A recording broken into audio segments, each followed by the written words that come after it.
Hello everybody, Rufo here, and I bring to you a different game. Let us see the story. In the near future, on planet Earth, many kinds of creatures once coexisted on this verdant planet.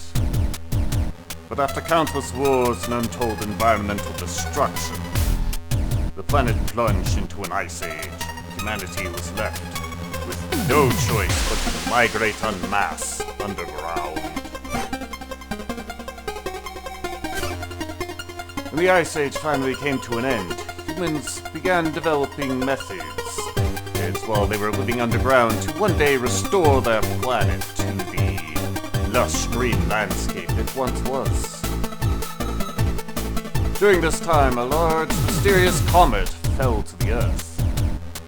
However, the progress of restoring their lost ecosystem was coming along well, and humanity was eventually able to live on the surface again. Several hundred years have passed since then.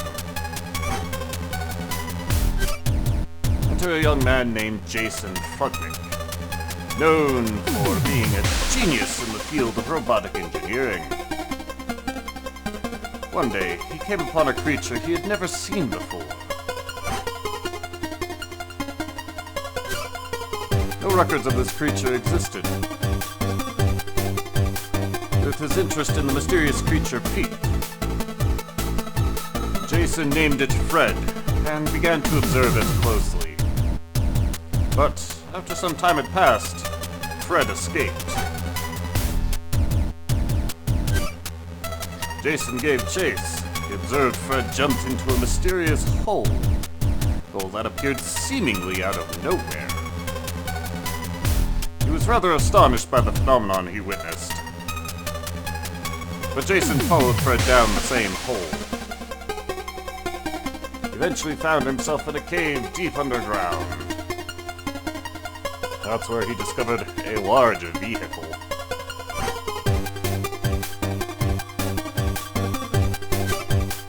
Almost as if this vehicle with the name Sophia III on the side was inviting him in, the door to the cockpit opened up.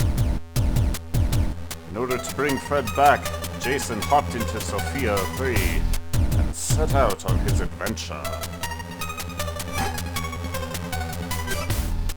Little did he know, the strange phenomena were only beginning.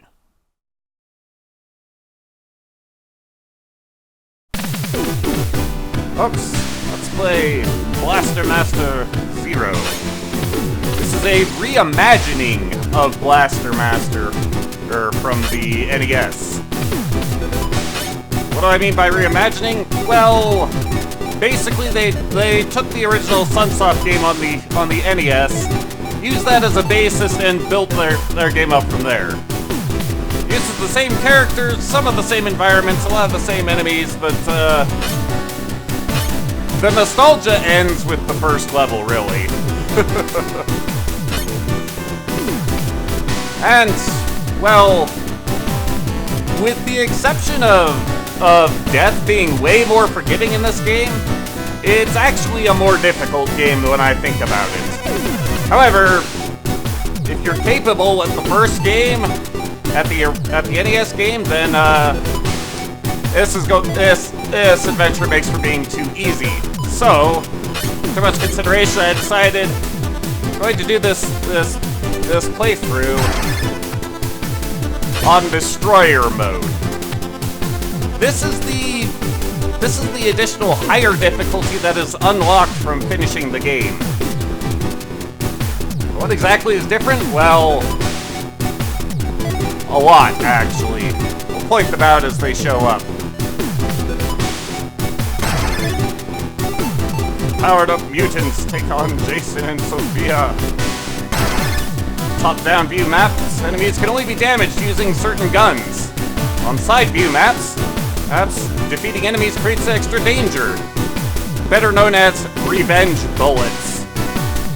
Any enemy you kill, almost every enemy you kill on a side that you kill, it will shoot a bullet your way. Challenge is greater than normal. You saved the Earth before. You should be able to do it again. Let's commence, shall we?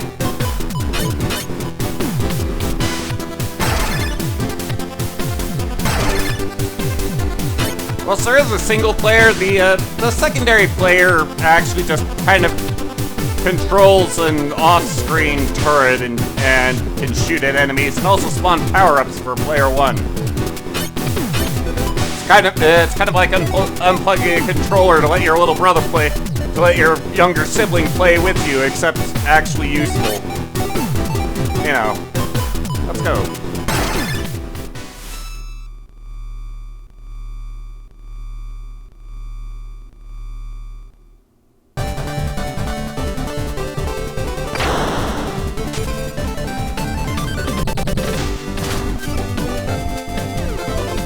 One of those underground forests they made during the last Ice Age? Ecosystem still flourishes. Oh well. Who knows what could be here? Let's go. Yay! The other difference with Destroyer mode is that Jason and Sophia take on a black and gold color theme instead of the normal colors. Oh yes, there's those revenge bullets that I mentioned.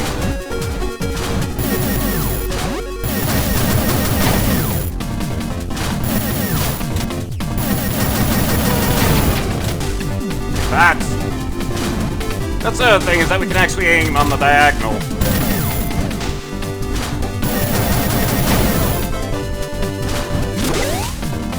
See ya. Oh!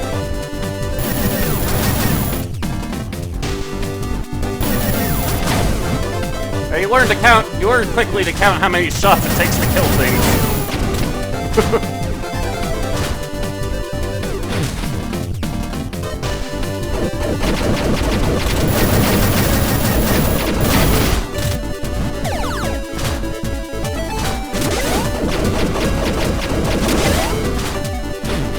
Oh yes, another difference that is brought in by Destroyer mode is that there are no large health pickups. There are large sub-weapon pickups, but not health. But the signal is definitely coming and transmit from the forest area. Gotta turn on this receiver thing.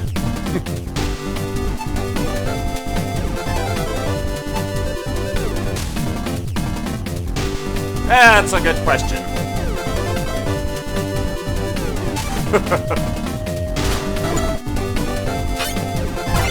Oh yes, we'll turn the receiver on.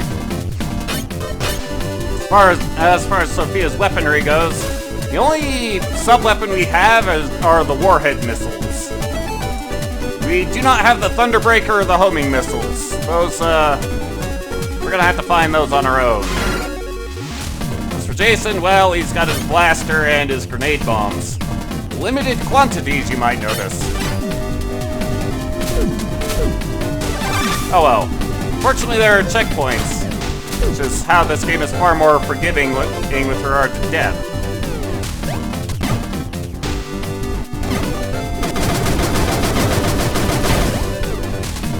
Like that.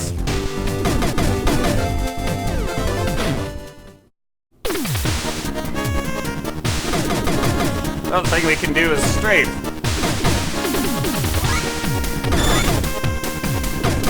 But alas, don't have the means to deal with these enemies. Or else we do. Yeah, we do. Kinda do. But these top-down sections of the game,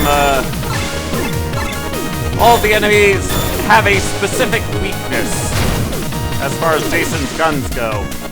They are weak to all of our limited ammo sub-weapons, which are quickly running out of ammo for.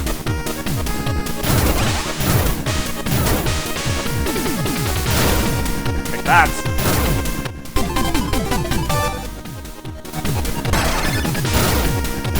Find myself a area map. Green pickups are health. Pink pickups are gun power-ups, and these yellow ones, those are sub-weapon ammo. We get 2 grenade bombs for each one that we pick up. Kind of useful.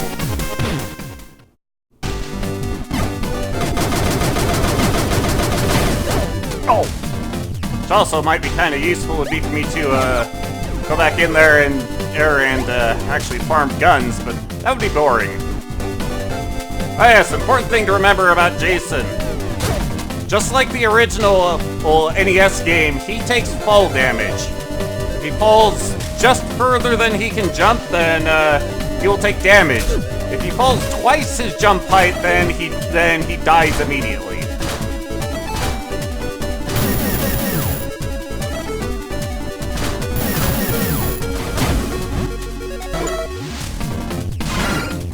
Let's see.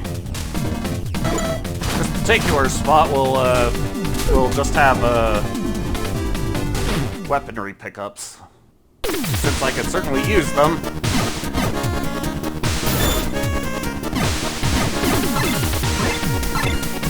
Uh-oh.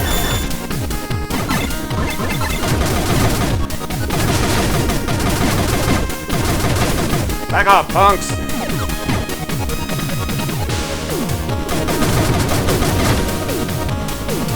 Oh! That was bad.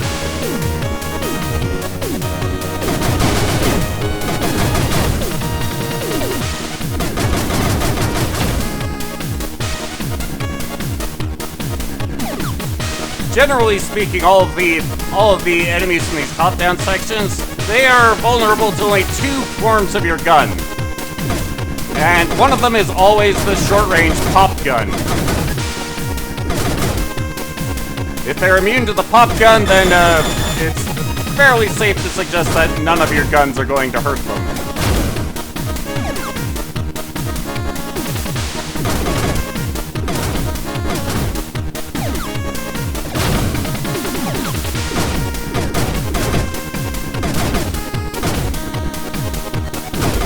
This is not the case in normal mode, so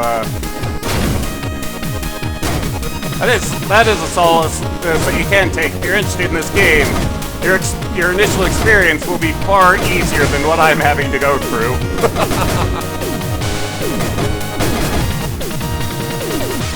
Let's see here. Like that.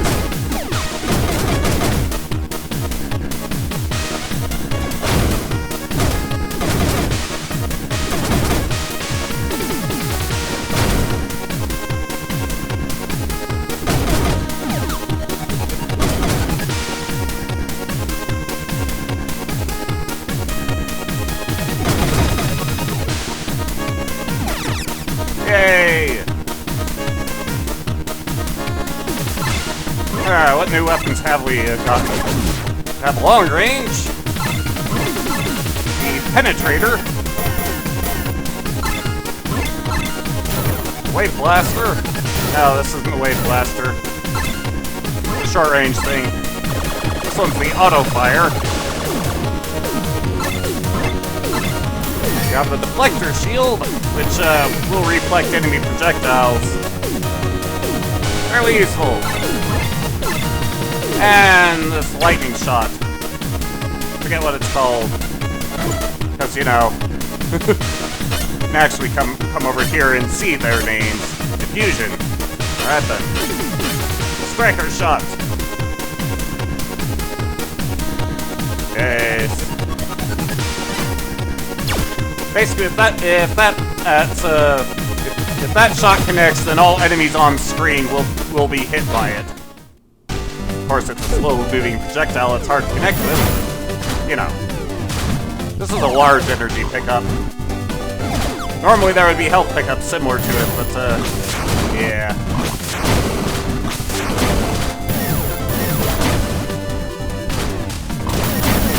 Oh! Ow!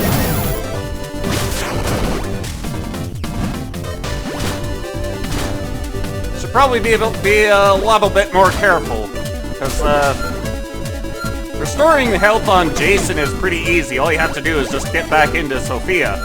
But restoring health on Sophia can prove difficult. Oh! Let's come over this way.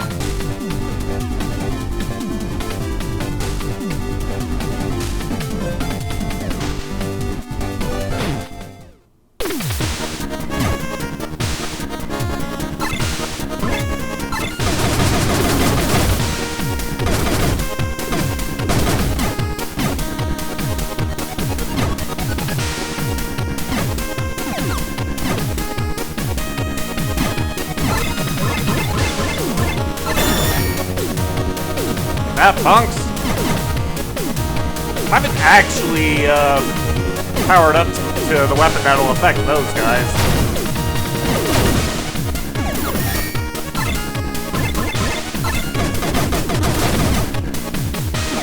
Because of course, there's this one. Their Wave Blaster, the super gun of the original game.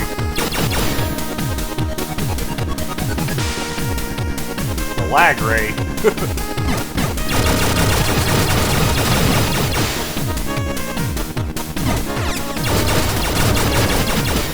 Conveniently, though, it is the right weapon for these small green enemies, and well, when you're not playing on Destroyer, this weapon does basically trivialize the game. Very brutally.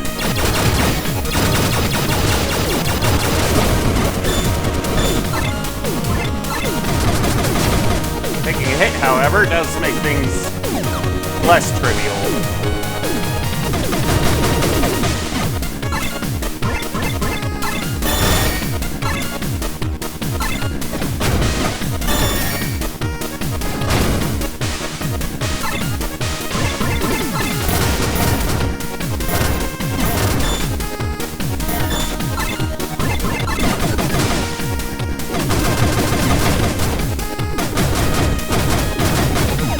Okay.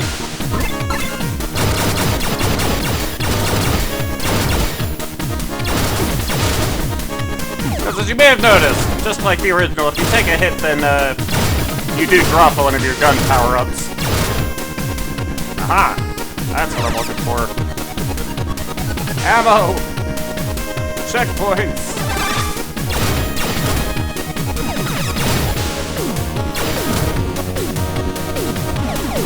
If you die, you get brought back to one of these checkpoints, and you are brought back at the status of when you stepped on the checkpoint.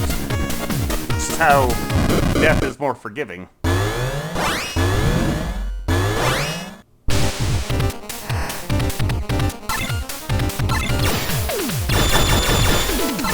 see, what was the weakness of you guys?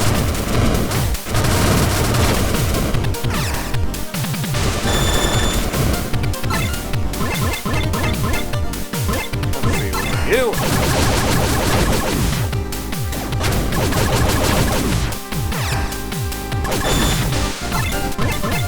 Wait, you were this one?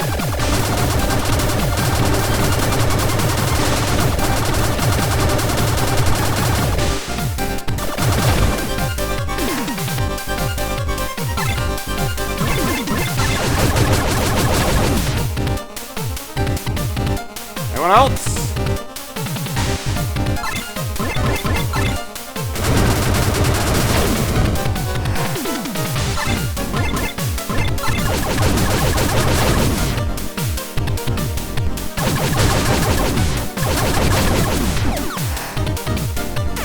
Strafe button is really useful.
Pardon me, sirs.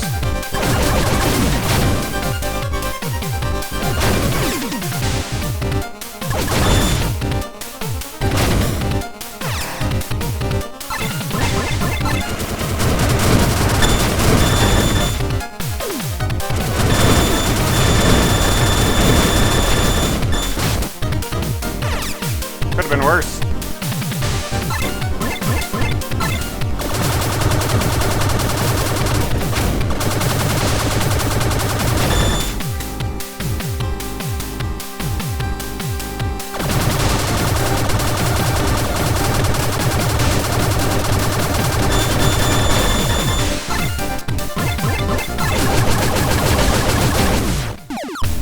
Thank you. And our reward is, well... Our reward is one of the drawbacks for playing on Destroyer mode. Now, if this... in the normal mode of the game, or playing with one of the optional characters, we would have received the Thunderbreaker there. Instead, we received a health expansion. Except not, because the health expansions were removed from Destroyer mode. So, all we got was a full health. We got nothing. Oh!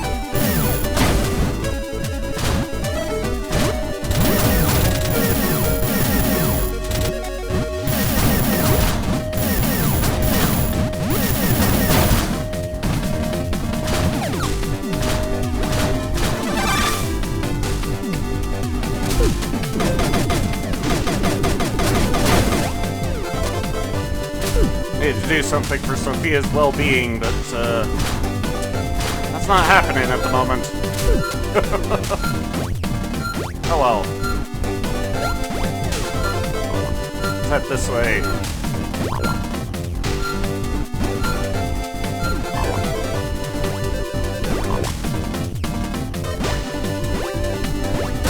Oh! Out of my way, jellies! Out of my way, ladder!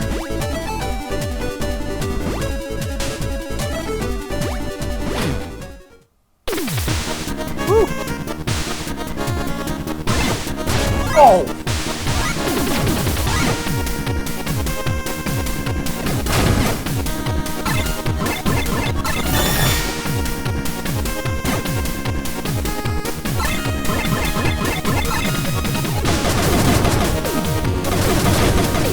Also, in regular mode, the enemies cannot shoot through terrain. See if we can get another gun out of you. Nope.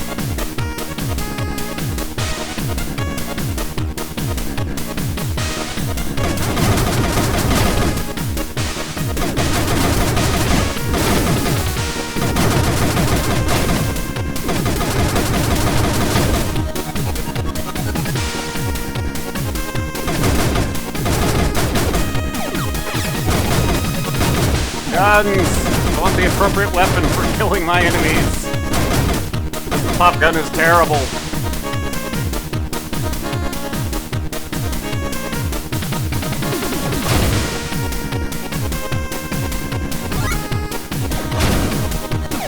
Thank you.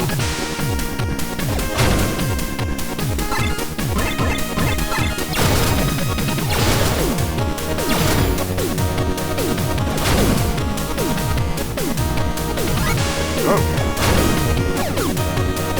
I think we can just ignore that one for now.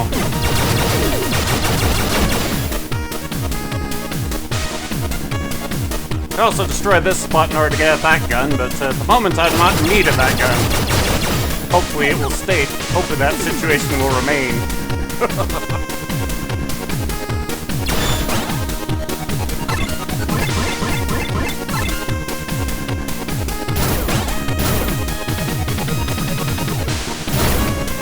Like that.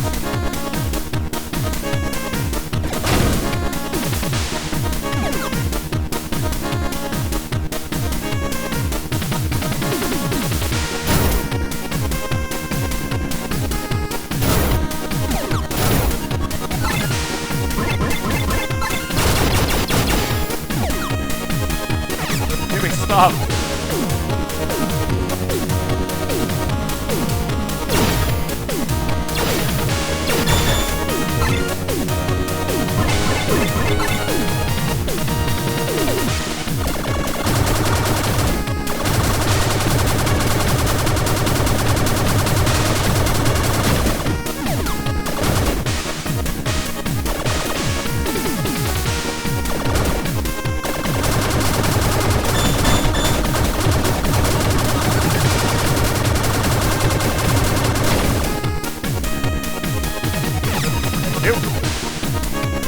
Let's see. What's the right weapon for dealing with you?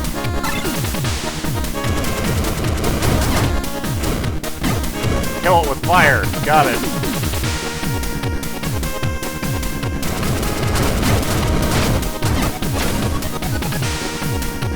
May be painful to do.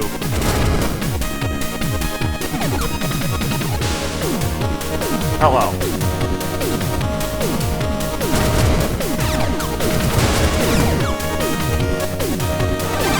Alrighty. What do we got here? We got... Oh. My sentiments exactly.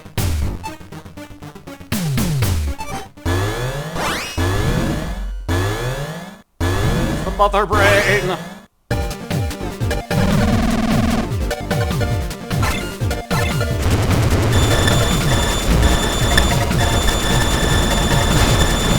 Fire is not the right weapon.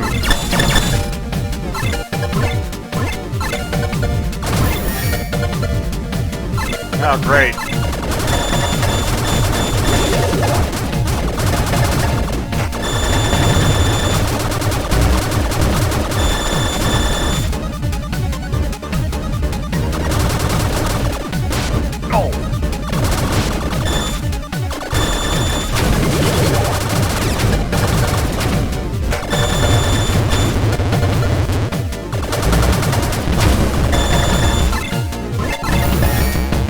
Answer that one.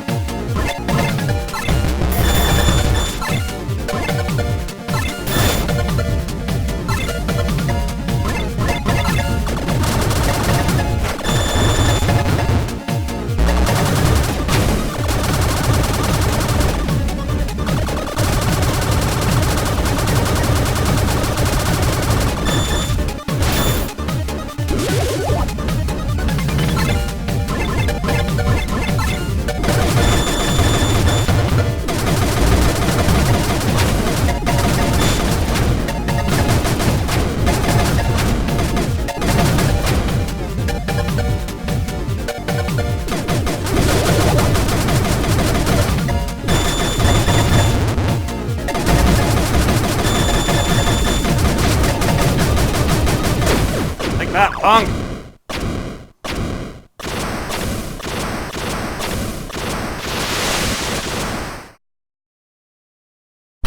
A smarter tactic would have been to actually die and start that fight over again with the knowledge of the correct weapon, but since when have I been smart?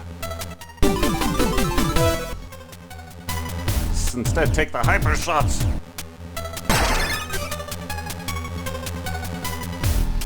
Yay!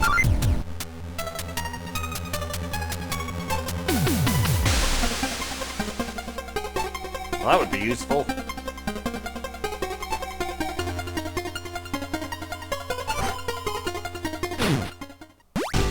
Another thing that'll be useful is actually making it back to Sophia. Let's see if we can pull that off.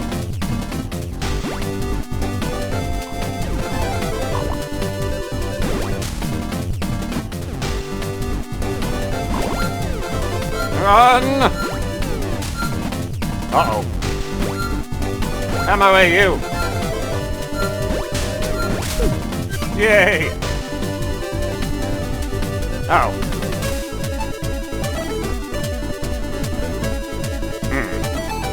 Some nearby residential area. Well. But yeah, since we made it back to Sophia, we are now back to full health. Hooray! However, I think that will do for now. Next time, well, we'll explore some more things around here. Because after all, there are 2 more things to really dive into in Area 1. We'll see you then. Later.